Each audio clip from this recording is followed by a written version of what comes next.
mengambil, memilih keinginannya tapi tidak takluk kepada keinginan Allah SWT.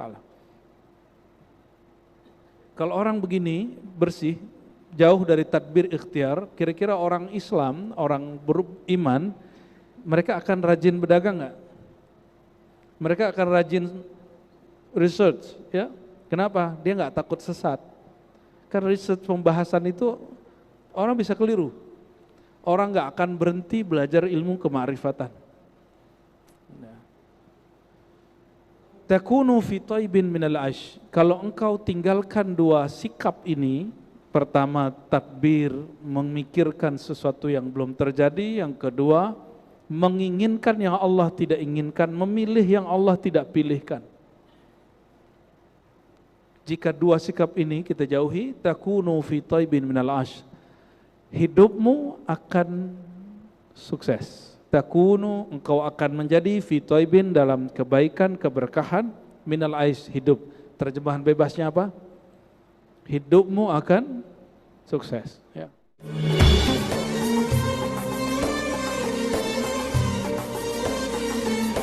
Oke, itu. Alhamdulillahilladzi bi ni'matihi tatimmus shalihat wa bi dzikri asma'i awliyaihi tatanazzalul barakat. Asyhadu an la ilaha illallah, asyhadu anna Muhammadan abduhu wa rasuluh. Allahumma salli ala sayyidina Muhammad. Allahumma salli ala sayyidina Muhammad wa ala alihi wa ashabihi wa li baitihi wa dhurriyyatihi ajma'in. Amma ba'du. Allahumma ya alim, alimna ilman yanfa'una fid darain. Allahumma ya alim, alimna ilman yuballighuna ila ma'rifatik wa ma'rifati ahabba khalqika ilaik. Amin ya rabbal alamin. Baik Bapak Ibu yang bukan Allah, kita masih di bab takdir, tapi ini sudah pertemuan bagian terakhir. Jadi Al-Imam Al-Baihaqi nulis kitab Syu'abul Iman. Ketika sampai di cabang iman kelima, beliau ngasih judulnya tentang takdir baik dan buruk itu dari Allah. Ternyata menyebutkan hadis lebih dan riwayat, ya, baik hadis ataupun athar, lebih dari 100, ya, jadi sangat banyak sekali. Kenapa? Karena ternyata banyak orang ngaku beriman kepada Allah, tapi giliran bab takdir gagal, ya. Insya Allah malam ini kita tuntaskan tentang bab takdir. Dan menariknya beliau tidak memisahkan unsur kerohanian dengan i'tiqad, keimanan, ya, sebagaimana dilakukan oleh sebagian ahli kalam yang suka berdebat. Tapi beliau sudah menjinakkan ilmu kalam yang tadinya masih suka nyari kesalahan orang, ya, bahkan karena saking suka berdebat, teman pun didebat, sesama ahlu sunnah pun didebat sama beliau, kemudian ini dijinakkan kembali. Sekarang kita masuk ke kutipan beliau, ada yang hadis, ada yang athar, kalam-kalam ulama salafus saleh. Sekarang kutipan beliau yang 220, ya, walaupun kita bacanya tidak semua. Mari kita mulai kajian ini dengan membaca suratul Fatihah. Semoga Allah Ta'ala buka hati kita semua. Al-Fatihah. Bismillahirrahmanirrahim. Ya Rabbi ya Nasin suratul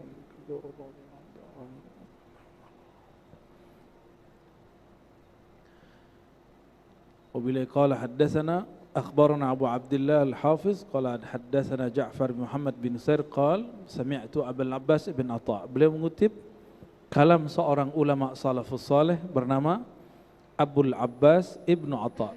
Ini bukan Ibnu Athaillah Sekandari pengarang hikam, Ibnu Atha yang jauh lebih tua, masih salafus saleh. Apa kata beliau? Cara menghadapi takdir, cara menghadapi dunia. Zarut tadbira wal ikhtiyar takunu fi taibin minal aish. Fa inna tadbir wal ikhtiyar yukaddiru ala nasi aisyahum. Ingin hidupnya santai? tapi sukses gitu. Hidup santai masa depan, cerah, kerja, rajin, sungguh-sungguh, tapi pikirannya santai. Mau begitu? Mau? Nggak mau? Nggak mau ya? Aduh gawat ini. Maunya apa? Rusak-rusuk. Apa? Iya itu dia. Berarti gagal paham kali. Kitabnya yang gagal paham, Pak Antum yang gagal paham. Ya coba dengerin ya. Bismillahirrahmanirrahim. Dharut tadbira wal ikhtiar. Jauhilah tadbir dan ikhtiar. Maksud beliau bukan melarang kita berikhtiar. Tadbir, apa arti tadbir? Tadbir itu berangan-angan terhadap sesuatu yang belum terjadi. Itu namanya tadbir. Coba kalau orang mau usaha, belum mulai usaha udah mikirin gagal. Nah, itu namanya tadbir. Ya. Jadi kenapa banyak orang tidak sukses berusaha, tidak sukses sekolah, tidak sukses belajar ma'rifatullah, tidak sukses ikut aliran mana aja, karena belum masuk kemana-mana udah takut duluan. Takut sesat lah, takut salah jalan lah, takut gila lah, takut gagal. Tapi gilar nyalek gak ada yang takut. Ya, padahal banyak yang gagal nyalek terbukti gila. Betul gak? Orang belajar zikir jarang loh yang gila. Yang belajar zikir gila itu memang basicnya sudah gila. Emang orang gila terus belajar zikir ya tambah mabuk. Udah keruh, ditambah air jernih, nggak ngefek. Ya, itu yang disebut tadbir. Ini bukan tadbir bahasa Melayu. Ya, para raja mentadbir alam, bukan itu. Ini tadbir bahasa tasawuf dan bahasa akidah, hampir sama. Biasanya bahasa akidah dan tasawuf ini ada korelasi tapi beberapa beda. Ya. Dharut tadbir wal ikhtiar. Jauhilah sikap memikirkan sesuatu yang belum terjadi. Wal ikhtiar. Ikhtiar itu engkau memilih yang Allah tidak pilih. Ikhtiar itu maksudnya, bukan ikhtiar dalam bahasa Indonesia. Bukan usaha. Apa arti ikhtiar di kitab ini? Memilih sesuatu yang Allah tidak pilih. Sering begitu enggak? Allah menakdirkan kita apa? Sudah terjadi, tapi kita protes, ya Allah kok begini? Nah, indikator kita ini suka tidak memilih yang Allah pilih. Apa yang kita lakukan? Sering ngomong, loh kok begini? Kan saya sudah baik, kan aku sudah doa, kan aku sudah usaha, kenapa masih begini? Ini orang namanya mengambil, memilih keinginannya tapi tidak takluk kepada keinginan Allah SWT. Kalau orang begini bersih, jauh dari tadbir ikhtiar, kira-kira orang Islam, orang beriman, mereka akan rajin berdagang nggak? Mereka akan rajin research, ya? Kenapa? Dia nggak takut sesat. Karena research pembahasan itu orang bisa keliru. Orang nggak akan berhenti belajar ilmu kemakrifatan. Takunu fi taibin minal aish. Kalau engkau tinggalkan dua sikap ini, pertama tadbir, memikirkan sesuatu yang belum terjadi, yang kedua menginginkan yang Allah tidak inginkan, memilih yang Allah tidak pilihkan. Jika dua sikap ini kita jauhi, takunu fi taibin minal aish. Hidupmu akan sukses. Takunu, engkau akan menjadi fi taibin, dalam kebaikan, keberkahan, minal aish, hidup. Terjemahan bebasnya apa?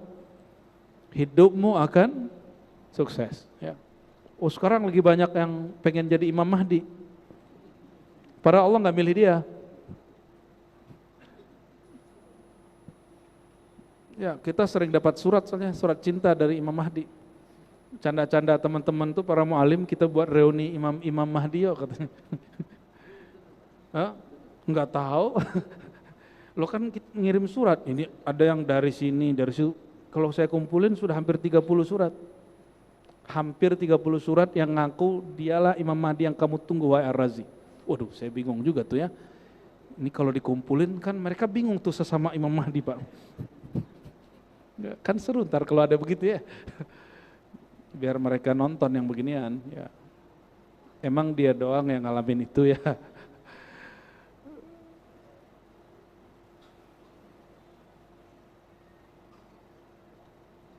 Kapan seorang hamba betul-betul benar-benar menjadi hamba? Orang yang sama ditanya. Su'ilal Abul Abbas Ibnu Atha. Ya. Ibnu Atha ini ditanya, posisi apa atau konsep kayak gimana seorang hamba dia menjadi benar-benar hamba? Ini sudah betulan hamba belum nih? Atau baru ngaku-ngaku? Orang ngaku hamba dengan beneran hamba beda nggak? Ya, hamba Allah asli dengan hamba Allah bayangan beda nggak? Beda. Coba kita lihat, hamba Allah yang asli, yang benar-benar hamba, kata beliau, qama maqamal ubudiyah, qala tarkut tadbir. Dia meninggalkan semua sikap berangan-angan, memikirkan sesuatu yang belum terjadi. Ya. Nanti kalau begini gimana? Begini gimana? Apa bedanya tarkut tadbir dengan belajar ilmu akhir zaman? Beda loh ya.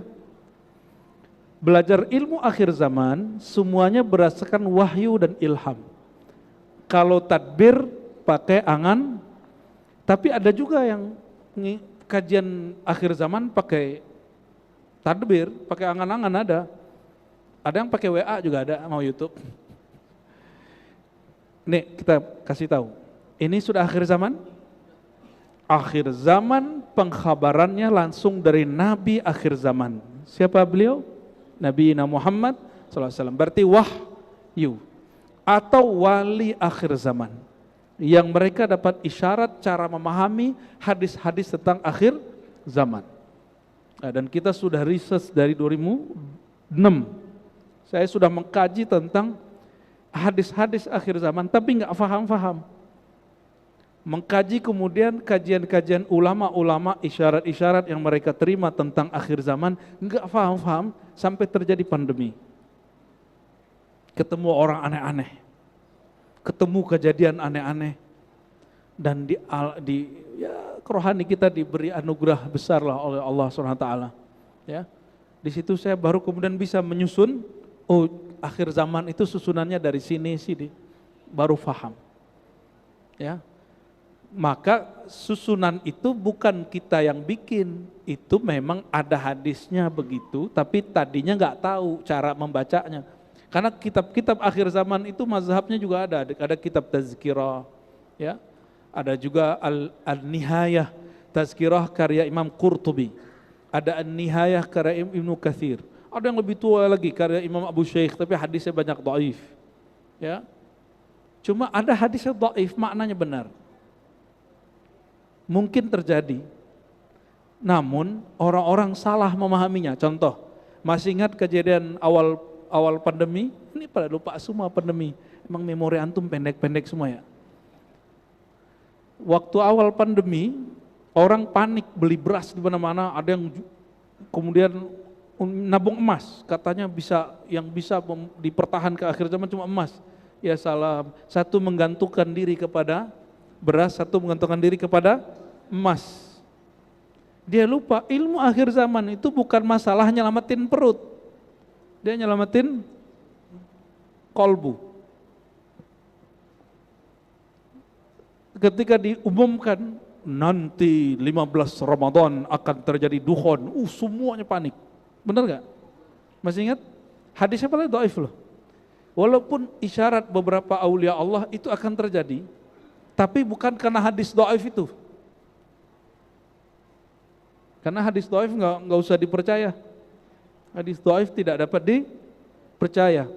Hadis dhaif dia hanya boleh dipakai dalam bab motivasi dan amal-amal kecil, amal-amal soleh. Dalam hukum dan akidah tidak boleh dipakai. Ya, ini perhatiin. Maka beliau dikutip dulu ayatnya, lalu hadis-hadisnya, lalu kalam-kalam ulama yang mendukung. Jadi ditaruh kalam ulama itu belakangan oleh Imam Al-Baihaqi, seperti kalam Ibnu Atha Abul Abbas. Jadi jangan sampai antum ngaji akhir zaman yang main angan-angan. Dan ciri-ciri orang ngaji akhir zaman, dia pakai angan-angan, maka dia gelisah. Banyak takutnya, banyak cemasnya. Tapi kalau ngaji akhir zamannya pakai rohani, inilah yang disebut Abul Abbas Ibnu Atta. Kalau engkau ingin imanmu benar, hidupmu bahagia, zarut tadbira. Tinggalkan mengangan-angankan, memikirkan sesuatu yang belum terjadi.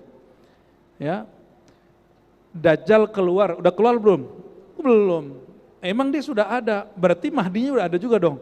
Tapi dia sudah muncul belum? Wallahu a'lam, kan antum nggak tahu, kita juga nggak tahu persis. Secara persisnya ada yang tahu nggak?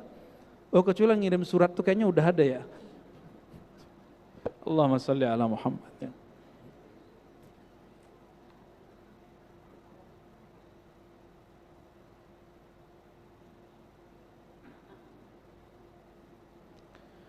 Yang boleh mentadbir, membicarakan masa depan itu yang tahu masa depan. Yang tahu masa depan siapa? Siapa yang tahu masa depan? Allah. Nabi tahu masa depan? Kalau Allah enggak beritahu, Nabi enggak tahu. Tapi kalau Allah beritahu, Nabi tahu. Wali Allah tahu masa depan? Enggak. Tapi kalau Allah beri ilham, mereka tahu. Oke. Paham di situ? Pada dasarnya tidak ada yang tahu masa depan, waktu depan kecuali sang waktu itu. Siapa sang waktu itu?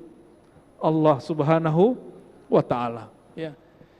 Ini yang pernah kami sampaikan. Ya. Kita ini cemas sama anak-anak. Anak-anak cemas sama dirinya. Ya, benar nggak? Kita mencemaskan masa depan. Si masa depan tuh cemas nggak dengan waktunya? Enggak toh? Terus ngapain cemas? Jadi kebahagiaan itu akan muncul kalau orang rileks. Kalau orang mulai rileks. Rileks itu pada batin. Maka belajar akhir zaman mesti dengan rohani, bukan hanya dengan angan-angan. Ya. Bahas Palestina mesti juga dengan rohani, jangan dengan angan-angan dan mengeluh. Apalagi meratap-ratap. Saya melihat hari ini, ya Allah, ini rukun imannya sudah mulai rusak. Batal tidak, rusak iya. Gak boleh lupa ngomong gini, ini orang-orang di Gaza seharusnya mereka tidur, sekarang mereka dibom. Seharusnya anak-anak mereka bermain, sekarang mereka tidak bisa bermain. Itu namanya meratap. Itu namanya meratap. Apalagi antum eksploitasi foto-foto mereka berdarah. Dalam ilmu filantropi keislaman modern itu tidak boleh. Berita-berita itu sudah cukup. Kalau kita mau donasi, buat bikin donasi, bikin aja. Saya mendukung kok. Ya, tapi jangan jual kependeritaan orang, karena pasti antum dapat berapa tuh? 1/8 toh? 1/8 tuh gede loh Pak. Orang yang ngumpulin itu, kalau dia ngikutin sistem, itu ada jatahnya. Tapi kalau dia nggak ngikutin sistem, dia main ambil-ambil sembarangan. Ya, ada ilmunya itu. Ya, kita juga lama di dunia filantropi, di lembaga zakat yang sahih saya juga ikut lah. Ya, kita mengertilah ini kemana perginya, kita pernah kirim kemana nggak nyampe, ada yang nggak nyampe sini, geser ke sini, ngertilah kita itu. Ya, di zaman orang-orang belum bicara Palestina, kita sudah bicara Palestina. Jadi kalau antum bicara Palestina, jangan menjual penderitaan mereka. Sebut saja, perjuangan kita suci, kita ingin merebut atau membantu saudara kita di tanah suci. Udah, nggak usah kemudian aneh-aneh, nggak usah kemudian buat pentas seni, meratapi nasib anak-anak Gaza, nggak usah. Itu menolak takdir.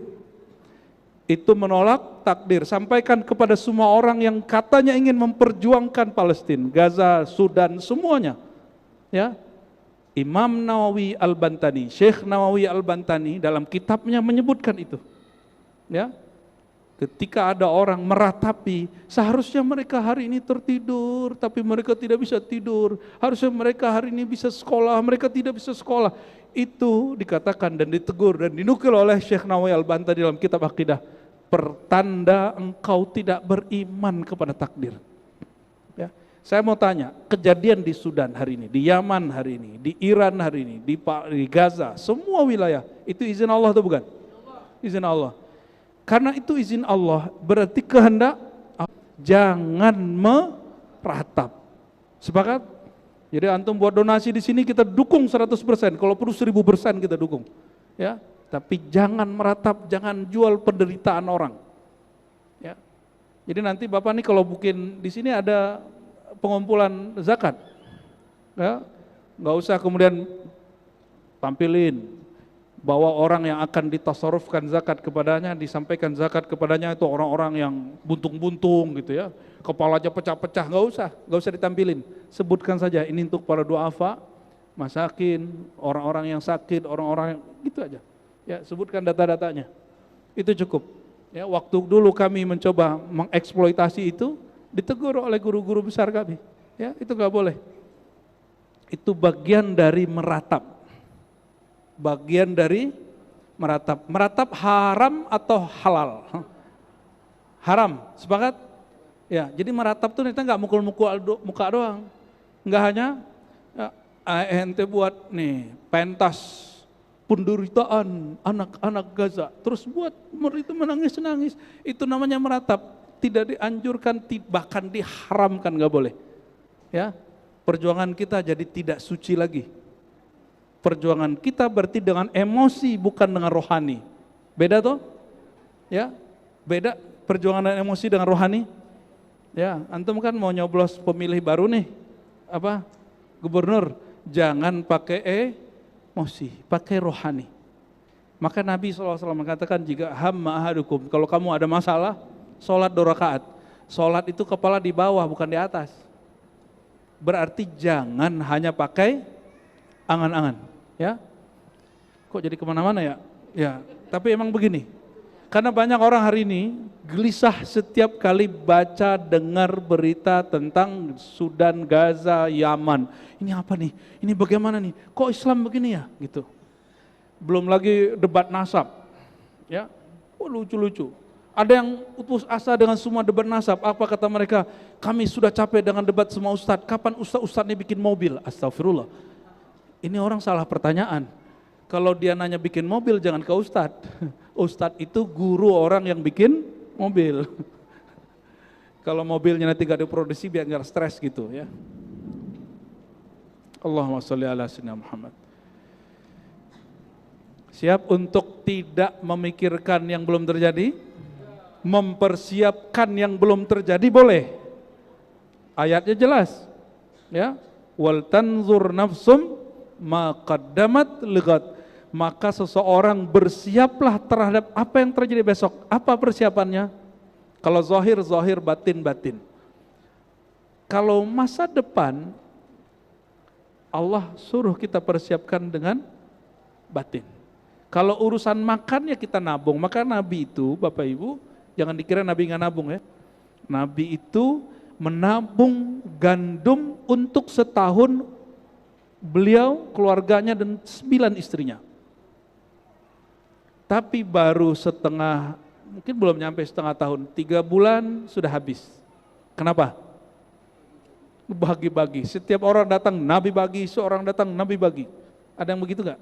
Dan Nabi gak pernah pikirin. Itu yang disebut beliau itu ar-rih al-mursalah. Beliau itu seperti angin yang bebas, masuk, pergi begitu aja. Ada yang rezekinya begitu enggak? Masuk, pergi. Ada yang rezekinya begitu? Itu bukan orang miskin, itu orang paling kaya se-alam semesta. Menurut antum yang lebih kaya Nabi Muhammad atau Nabi Sulaiman? Mana yang lebih kaya? Udah bener ini ngajinya udah. Ya. Nabi Sulaiman hanya Nabi Bani dapat izin menguasai angin, bicara segala macam dengan hewan-hewan. Kalau Nabi Muhammad SAW bicara bahkan naik ke aras, menembus langit, semuanya. Apa kata beliau? Itu kunci surga sama gua. Itu orang paling kaya se-alam semesta. Ya, maka beliau yang terakhir masuk surga. Bukan karena beliau kaya, tapi karena beliau menyelamatkan orang yang merasa kaya. Allahumma sholli ala sayyidina Muhammad. Semoga kita termasuk orang yang diselamatkan baginda Nabi Muhammad SAW. Masih takut kaya? Antum miskin ngeluh, mending kaya bersyukur. Ya. Maka beliau mengatakan Ibnu Atha Abul Abbas, la tahillu as-salamah la tahullu ya. As-salamatu hatta takuna fi tadbir ka ahlil kubur. Kamu tidak akan benar-benar selamat sampai dalam masalah angan-angan seperti ahli kubur. Orang ahli kubur masih mikir-mikir nggak? Nggak tahu juga ya. Emang nggak ada, nggak mikir lagi dia. Al-farhu fi tadbirillahi lana wa syaqa'u fi tadbirina. Jadi tadbir itu wilayah Allah. Tadbir berarti memikirkan kejadian masa depan, itu wilayah siapa? Wilayah Allah. Maka jangan pernah masuk ke wilayah dia. Jangankan dia, ya. Kita beda negara, beda kampung, premannya udah marah sama kita. Bener nggak? Lu masuk wilayah gua, bro. Apalagi masuk wilayah Allah. Masuk ke wilayah medan ketuhanan itu namanya mencari syakawah, menantang Allah SWT. Itu awal orang tidak mencapai happiness, kebahagiaan. Dia nggak akan bahagia. Ya, ngatur-ngatur hati sama. Hati kita nggak bisa kita atur, Pak. Sama nih, nggak boleh lo ngatur hati istri, nggak boleh. Sama ibu ya, tidak boleh menguasai hati suami. Karena hati itu wilayah Tuhan. Kata Imam Ghazali, dikutip di Ihya, ini bukan hadis. Qalbul mu'min arsullah. Qalbu orang beriman itu singgasana Tuhan. Ada yang berani? Jangankan singgasana Allah SWT, istana presiden aja meriam begitu depannya. Macam-macam orang langsung iya, pengawal-pengawalnya, apalagi tentara-tentara Allah Subhanahu wa Ta'ala. Jadi mulai paham cara memahami takdir? Takdir itu dijalani, lalu dicoba, bukan diangan-angankan. Dijalani, dicoba.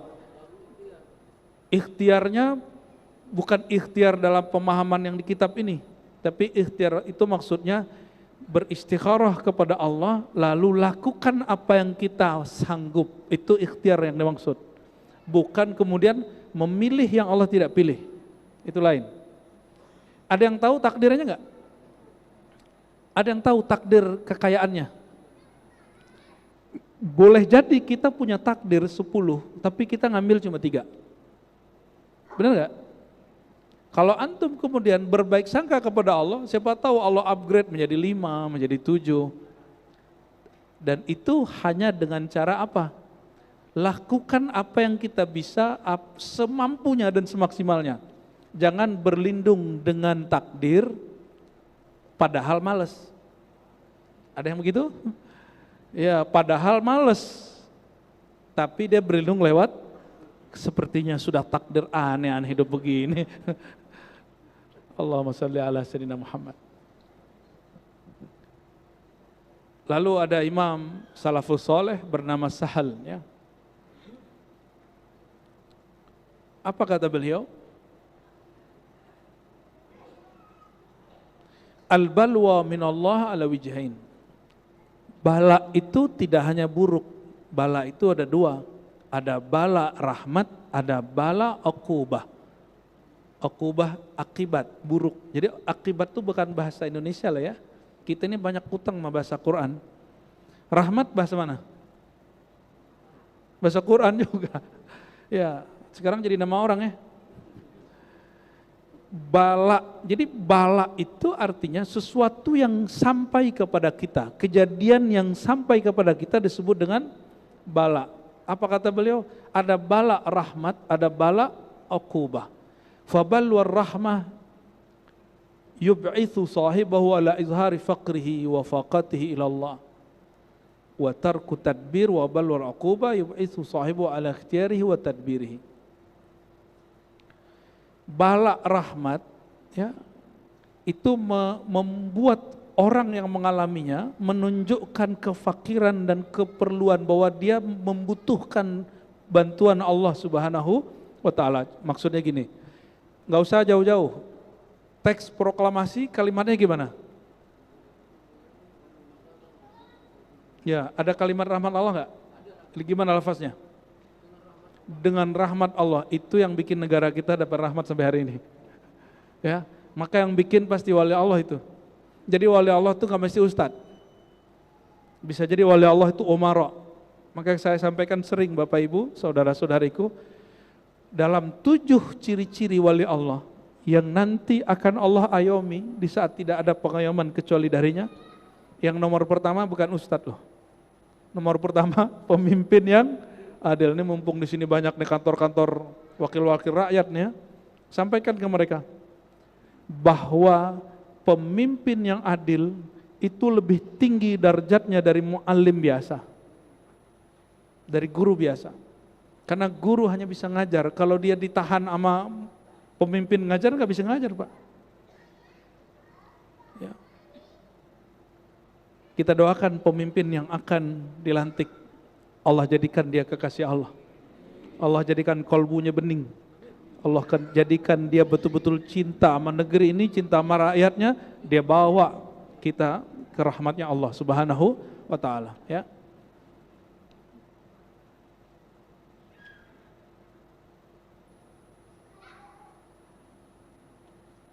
Ada Imam Syaqiq Al-Balkhi. Syaqiq Al-Balkhi ini dinukil di sini pernah memberi wasiat kepada murid-muridnya, ya fakir, wahai muridku.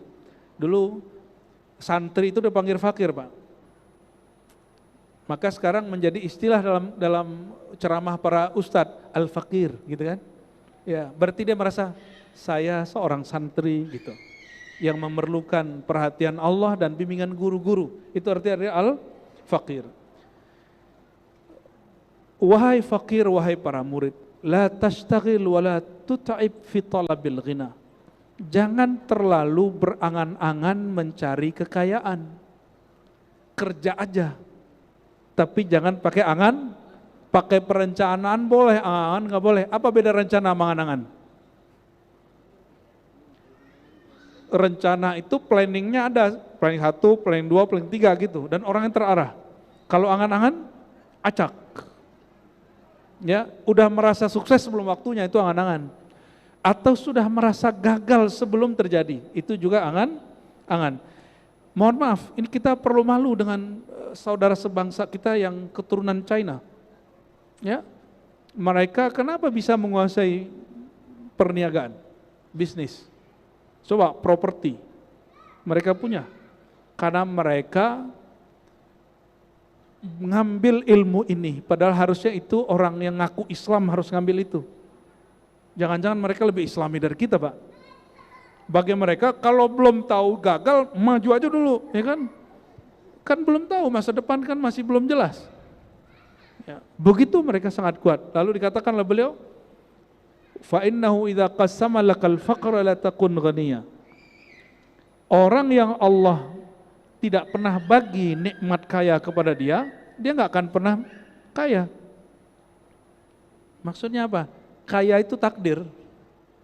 Tapi takdir itu dari 1 sampai 10 kita diberi hak oleh Allah untuk memilih. Baik caranya, hak atau cara yang batil.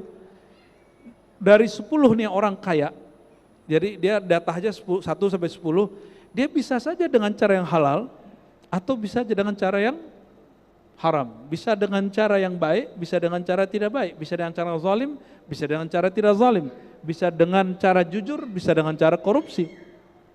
Ya. Tapi karena sistem negeri kita ini agak ambigu, ya, orang nggak korupsi tapi terjebaknya di kolusi, orang nggak kolusi terjebaknya di nepotisme. Nepotisme itu kalau di Saudi nggak berlaku, Pak.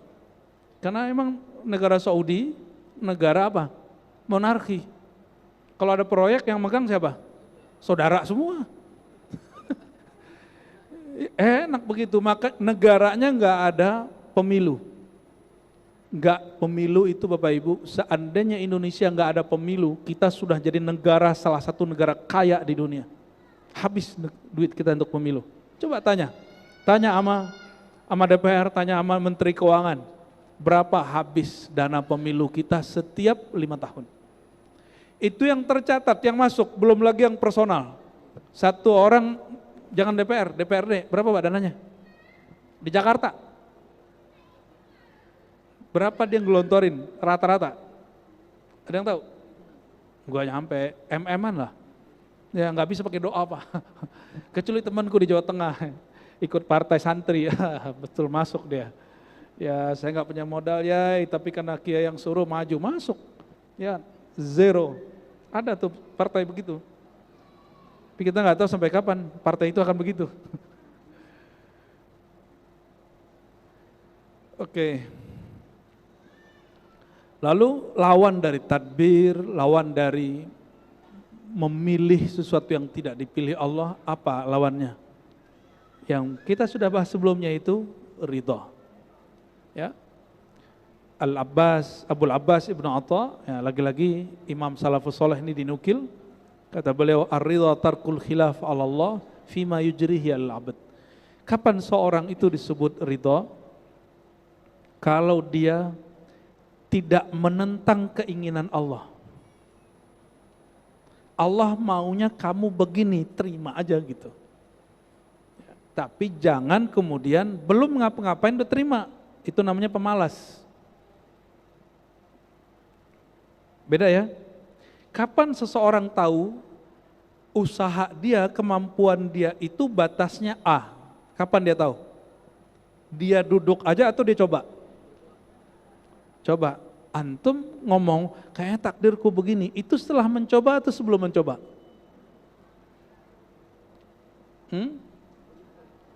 Apakah semua orang yang sukses hari ini itu langsung sukses atau pernah gagal? Apakah ulama-ulama yang hari ini jago baca kitab, jago ceramah, dia langsung bisa ceramah?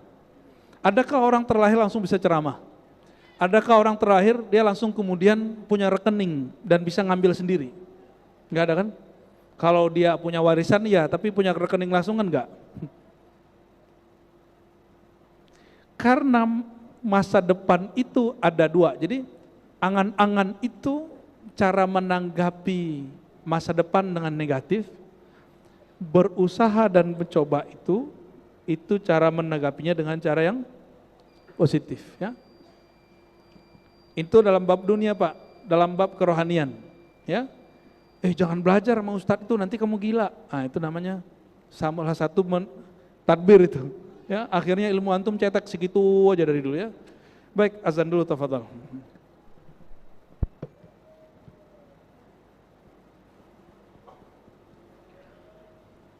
Allahu Akbar, Allahu Akbar.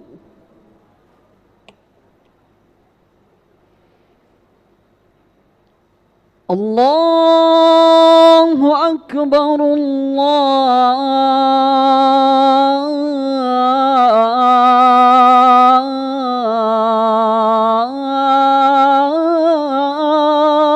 Akbar.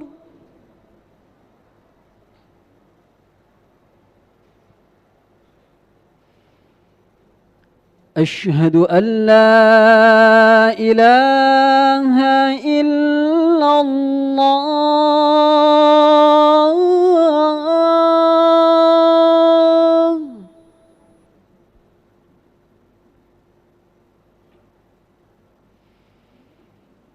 أشهد أن لا إله إلا الله.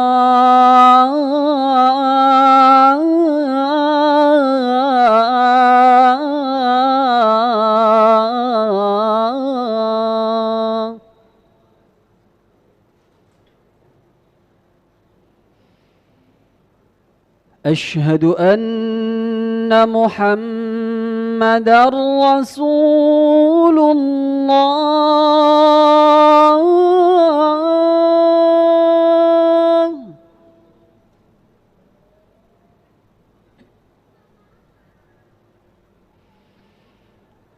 أشهد أن محمدًا رسول الله.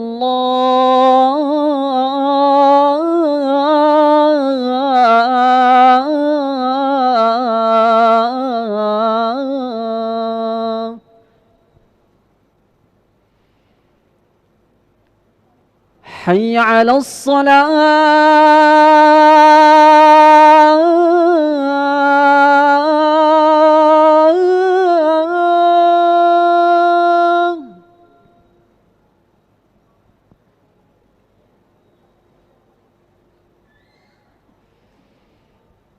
حي على الصلاة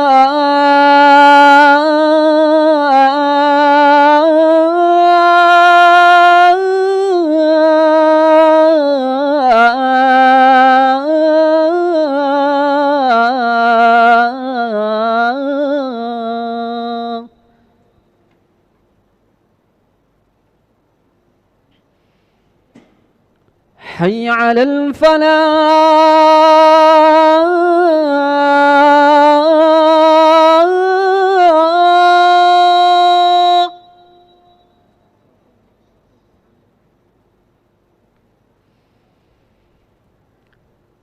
حي على الفلاح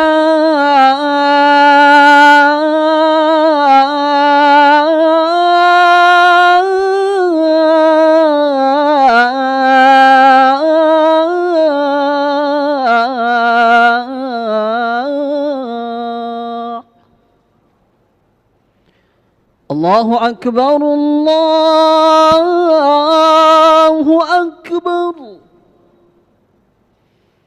لا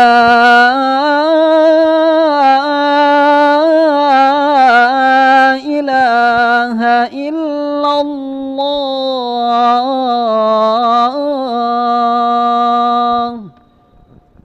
لا إله إلا الله اللهم رب هذه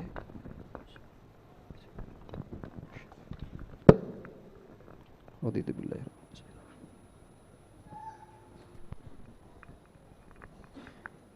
Kita baca beberapa lagi sebelum ada tanda jawab ya.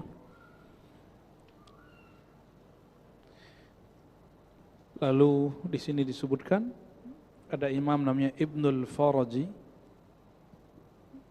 menyebutkan indikator orang sudah ridha.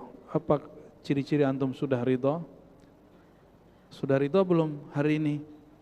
Sudah ridha belum jadi orang Indonesia? Sudah ridha belum dengan pemimpin yang berlalu dan yang akan datang? Takdirnya loh, bukan nama orangnya, itu terserah antum lah itu. Takdir kita dipimpin orang ini, orang itu dari itu belum? Yang mengizinkan terjadi itu siapa? Bukan berarti kemudian kita jadi tidak kritis, bukan, itu lain cerita, ya. Karena kalau antum suka ngeluh, ya, jalan lobang, salah dia, ya kan. Apalagi banjir, salah dia, gitu. Jadi semuanya yang ada nyari orang untuk dikambing hitamkan. Ya semua salah dia. Astagfirullahaladzim. Semua salahmu gitu. Apa kata Imam Ibnul Faraji? Ridha itu indikatornya 3. 1, engkau tidak mempunyai pilihan kecuali yang Allah pilihkan kepadamu, tarkul ikhtiar. Yang kedua, sururul qalbi bimurril qada, hatimu bahagia dengan semua takdir yang terjadi, yang berlalu.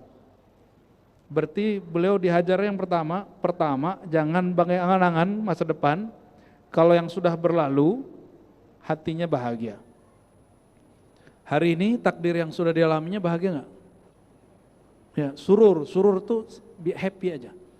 Allah lagi menginginkan apa ya gitu. Kok kita dipimpin dia di periode ya gitu. Antum harusnya begitu, happy aja. Kan Allah yang ngatur. Ya, Allah yang ngatur nggak? Ada nggak di satu wilayah di Indonesia Allah tidak berkuasa di situ? Sudah happy dong, happy aja Pak, santai aja ya. Terus yang ketiga, isqatu tadbir minan nafs hatta yahkumalaha 'alaiha. Ya, menghilangkan angan-angan dari jiwa hatta yahkumalaha 'alaiha, sehingga dia dapat menguasai jiwa, bukan kemudian malah jadi petaka baginya. Lalu beliau mengutip lagi Imam Abu Utsman Al-Baikandi, apa kata beliau? Kalau benar seseorang itu tidak cinta dunia, lalu kenapa dia sedih kalau dunianya hilang? yang lagi baru turun kemarin, terus nyalek lagi, nggak masuk. Kalau betul dia memang cinta rakyat, rakyat nggak milih dia. Dibongkar nggak jalannya? Enggak ya, harusnya kan nggak dibongkar.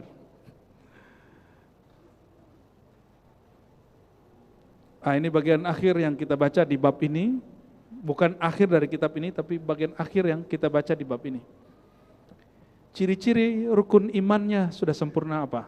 Kamaluddin fi tabarri minal haul wal quwwa ruju' fil kul ila man lahul kul. Ini dikalamkan oleh Imam Abu Abdurrahman As-Sulami dari guru-gurunya. Sempurnanya agama seseorang at-tabarri minal haul wal quwwah.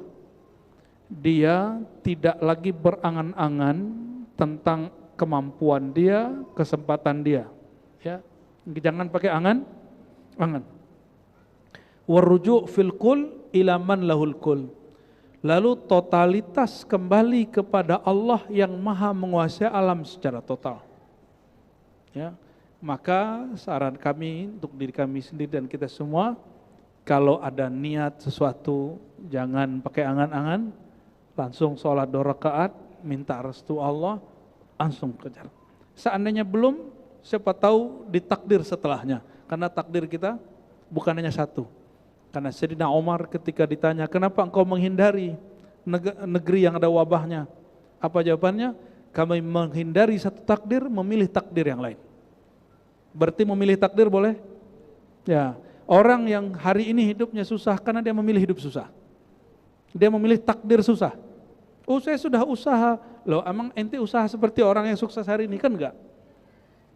Orang yang sukses hari ini, dia jatuh, dia langsung kemudian maju lagi. Dan enggak kemudian pakai angan-angan dan enggak suka ngeluh. Menghadapi kegagalan bukan dengan ngeluh. Menghadapi kegagalan itu dengan coba lagi. Ya. Kuliah, terus nilai enggak dapat, cara menghadapinya tinggalkan kuliah atau masuk kelas lagi. Masuk kelas lagi. Sampai nilainya B atau A, baru masuk. Kira-kira seperti itu ilustrasi ringannya. Semoga Allah Ta'ala berkahi kehadiran kita malam ini. Ada tanya jawab? Oke, fadal. Oke.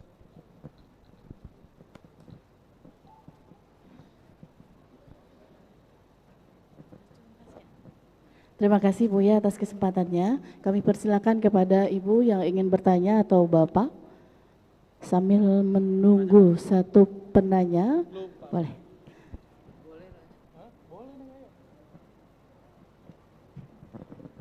Bismillahirrahmanirrahim. Assalamualaikum warahmatullahi wabarakatuh. Gini Ustadz, mengenai takdir ya.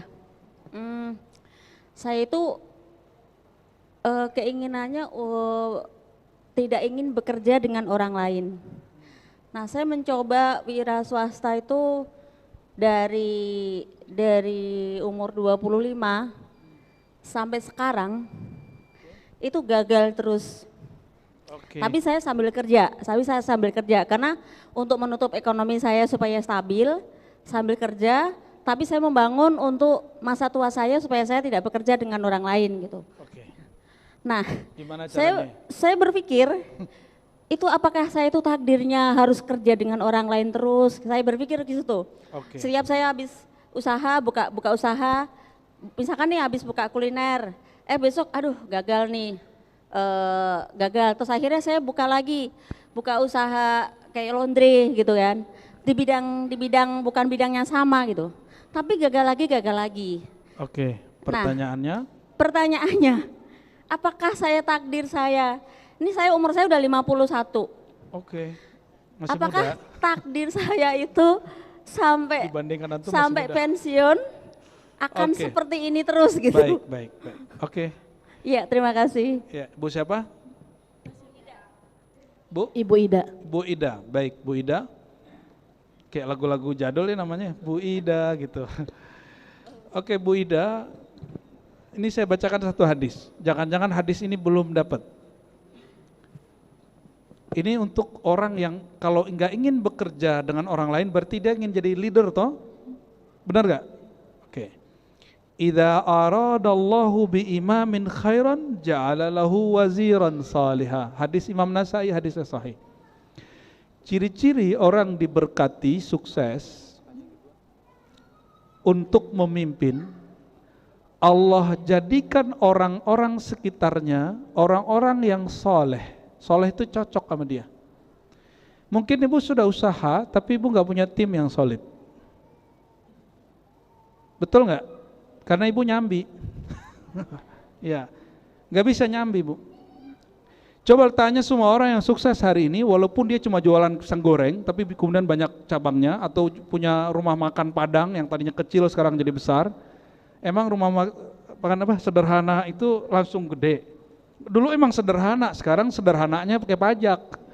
Ya Allah berkahi karena dia totally, dia nggak nyambi. Dia nggak nyambi. Ada lagi yang baru tuh, nasi kapau tuh, Pangeran Mudo tuh. Ya, dulu katanya usahanya nggak begitu, usahanya buat sepatu apa gitu. Apa aja dicoba. Tapi baru 3 atau 5 tahun ini sukses. Punya cabang di Pondok Indah segala macam. Saya waktu makan disuruh traktir sama beliau. Lah yang punya naktir alhamdulillah nggak jadi bayar, Pak. Ya semoga Allah berkahi beliau-beliau yang totally dengan sungguh-sungguh, itu yang disebut sungguh-sungguh. Manjada wajada itu di situ ya. Apa takdir ibu emang bekerja ke orang lain? Takdir itu kita milih. Ibu milihnya yang mana? Ya kalau mau pensiun dini, cuma 51 itu udah telat kali ya. Ya, udah telat itu. Oke, terus coba perhatiin hadis tadi. Ciri-ciri orang diberkati kepemimpinannya, Allah jadikan timnya solid. Ini mulai dari yang kecil-kecil usaha, sama rumah tangga sukses, timnya solid, suami istri solid. Ya, apalagi yang paling penting karena sebentar lagi akan ada pelantikan, kita doakan presiden dan semua menteri-menterinya, presiden dan semua wakil-wakil rakyat, semua gubernur-gubernur, wali kota, bupati, mereka orang yang solid. Amin. Insya Allah Indonesia 5 tahun maju, Pak. Insya Allah. Kok jadi kesono ya? Ya. Sudah, apa lagi? Satu lagi Bu ya, sebelum ke jamaah ikhwan. Ini mungkin minta penjelasan secara bahasa atau lainnya. Pertanyaannya adalah apa beda takdir dengan ketentuan? Ya dia juga tuh. Takdir itu bukan bahasa kita, itu bahasa Arab. Dari kata qaddara yuqaddiru takdiran. Fa'ala yufa'ilu taf'ilan, artinya Allah yang memberikan kadar. Jadi kata kadar udah jadi bahasa Indonesia kadar. Kadar itu jadi bahasa kitanya kadar. Kadar itu artinya apa? Ukuran atau ketentuan. Antum sebenarnya dapat hak 1 gelas ini, cuma waktu minum baru minum separuh udah berhenti. Padahal dan setelah ini segelas masih boleh diisi nggak? Masih bisa diisi, gitu. Kira-kira begitu ilustrasi sederhananya. Wallahu a'lam bis-shawab. Jadi takdir, ketentuan itu sama. Baik. Bismillahirrahmanirrahim. Sebentar. Yang tahu ketentuan kita apa Allah? Ya. Berarti jangan urus wilayah Allah, wilayah orangnya nggak boleh. Ya, lanjut Pak. Makasih Ustaz. Kopiahnya kopi atas Afghanistan kesempatan. Ya, Taliban ini. Taliban ini Ustaz. Ya, fadal. Bismillahirrahmanirrahim. Assalamualaikum warahmatullahi wabarakatuh. Assalamualaikum. Ustaz mohon pencerahannya. Karena saya pernah dengar juga suatu ayat yang mengatakan Allah itu tidak akan merubah nasib seseorang, kaum atau negara sebelum mereka merubahnya Ustaz ya. Oke. Tadi dengan takdir kata Ustaz itu bisa dengan cara halal dan haram gitu ya Ustaz ya. Betul. Kita lihat ini saudara-saudara kita yang tadi Ustaz bilang yang kayak sipit gitu. Mereka itu kan caranya licik gitu Ustaz. Dimohon pencerahannya. Assalamualaikum warahmatullahi wabarakatuh. Ada yang licik, ada yang tidak licik. Kalau masalah licik gak licik itu bukan masalah karena mata dia sipit, tapi karena dia memilih kelicikan. Mau dia nggak sipit, mau dia sipit, kita kenal kok beberapa pengusaha yang licik tapi matanya nggak sipit. Ya, jadi tapi kita kan nggak boleh rasis. melibatkan bara yang lain-lain gitu Ustaz. Mungkin sistemnya yang membuat mereka begitu. Ya, Jangan dikira di masa Rasulullah nggak ada korupsi loh.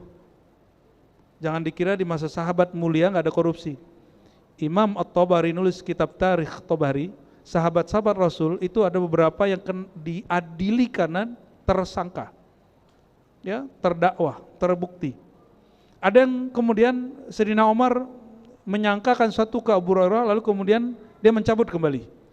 Abu Hurairah itu Bapak seorang gubernur di Bahrain, lalu kemudian dia punya usaha sendiri, usaha ternak. Jangan dibayangin ternaknya cuma 40, enggak, ini ribuan.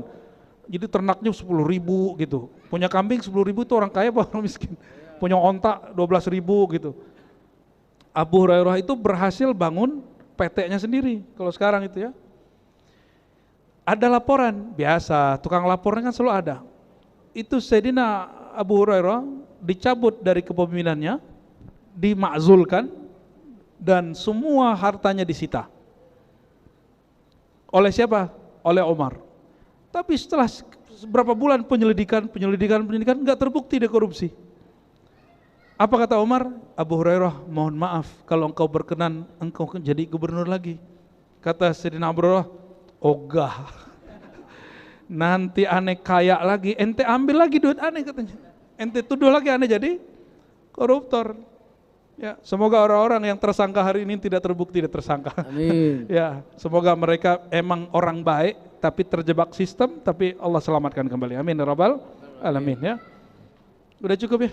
Makasih Ustaz. Ya, barangkali itu Bapak Ibu, semoga kita yang berhadir diridhai Allah dan menjadi orang yang ridho kepada takdir Allah dan siap-siap menjadi orang bahagia. Amin ya rabbal alamin. Allahumma rahmanir rahim ya karim. Allahumma inna nas'uka ridhaka waj'alna minar radiyah wal mardiyah. Ya Allah, kami memohon kepada Engkau dua sifat ya Allah, sifat meridai Engkau dan diridai oleh Engkau. Allahumma ja'al anfusana mutmainnatan. Ya Allah, jadikan jiwa kami jiwa yang tenang, jadikan kalbu kami kalbu yang sakinah, jadikan sir kami penuh rahasia kemakrifatan, jadikan ruh kami penuh dengan cinta kepada Engkau, dan wafatkan kami ya Allah dalam syariat Nabi Muhammad SAW. Hidupkan kami dalam mencintai Nabi Muhammad SAW, dan jadikan kami para hamba-hamba Allah ini bersaudara, dan kikislah kebencian dari kalbu kami. Dan ya Allah, sebentar lagi kami akan mendapatkan pemimpin yang baru. Ya Allah, takdirkanlah pimpinannya diridai oleh Engkau ya Allah. Jadikan orang-orang sekelilingnya orang-orang yang Engkau ridai ya Allah, dan jadikan negeri kami negeri yang Engkau ridai, negeri yang baldatun thayyibah, negeri yang penuh keberkahan dan Engkau mengampuninya. Allahumma ya rahman rahim irhamna waghfirna wa salli ala sayyidina Muhammad. Rabbana atina fid dunya hasanah wa fil akhirati hasanah wa qina adzabannar. Walhamdulillah rabbil alamin. Assalamualaikum warahmatullahi wabarakatuh.